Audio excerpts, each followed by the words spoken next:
Hello and welcome back to Rain City Variety Pod. Today we will have another book review by Derek coming out.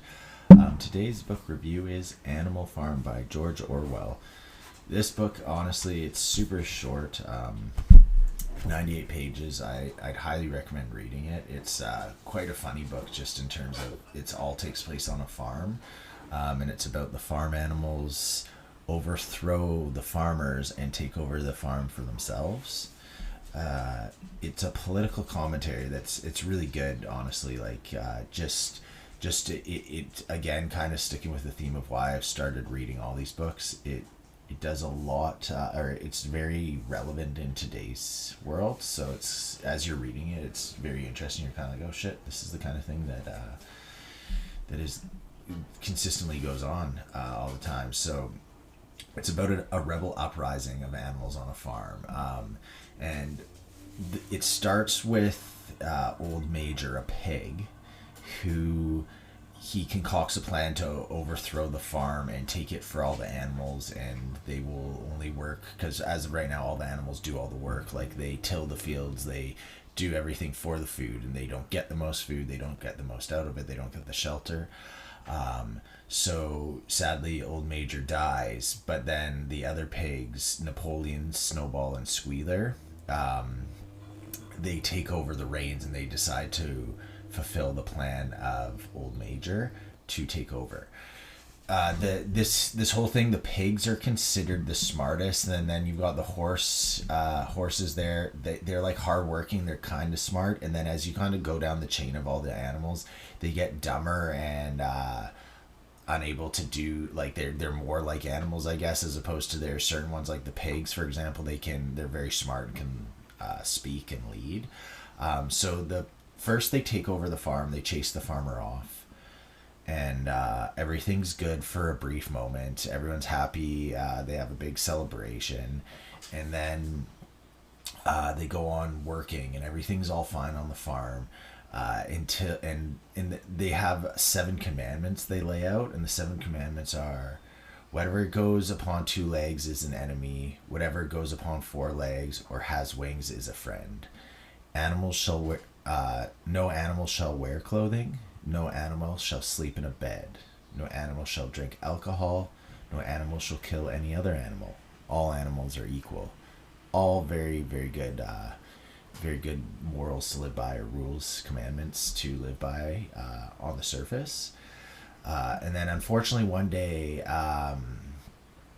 the farmer attacks back in the Battle of the Shed, I believe it is called, and it is literally the farmer just comes back to take his land, and there's all these like brave things. All the animals fight for the farm, and they eventually win, with Snowball actually dealing the final blow to the farmer that made him run off and say, forget this farm.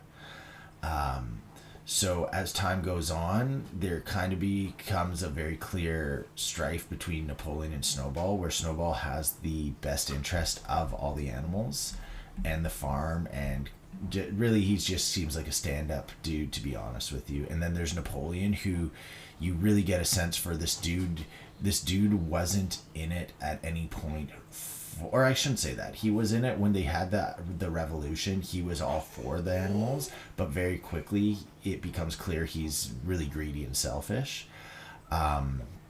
So one day Snowball concocts a plan to say, look, we got to start making money. This farm is going under. We have to take care of ourselves, and I think the way to do so would be a windmill.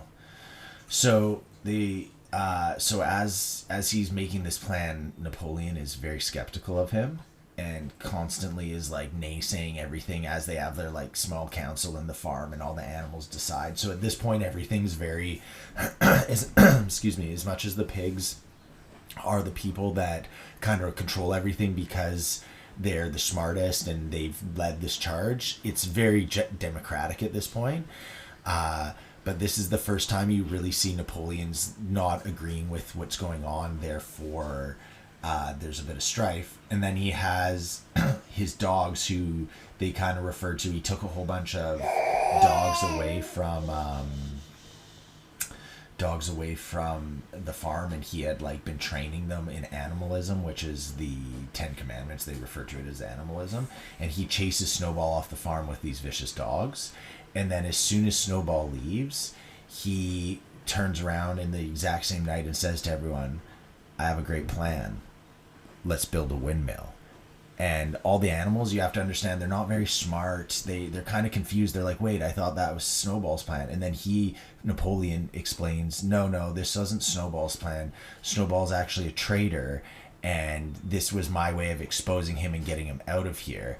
And most of the animals don't really understand, but they just kind of buy in because they assume Napoleon's so smart. Like, why would he lie to them about anything like that? So it leads us into this thing of like that you start very quickly realizing all the 10 animal commandments, they've kind of changed a little, just in terms of like, you're like, things that were supposed to be a certain way aren't the way they are anymore now that the farmer's gone, and it's kind of reverting back.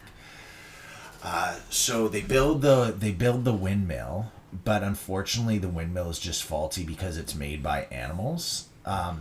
There is this weird underlying in this book that the animals, like, they're full on able and capable, but they're also still animals. So they're like referring to how hard it is for the animals to build a windmill because they all have hooves, and it's kind of a weird thing to like be an issue considering they've had an uprising and have like a whole political system and all that stuff going on.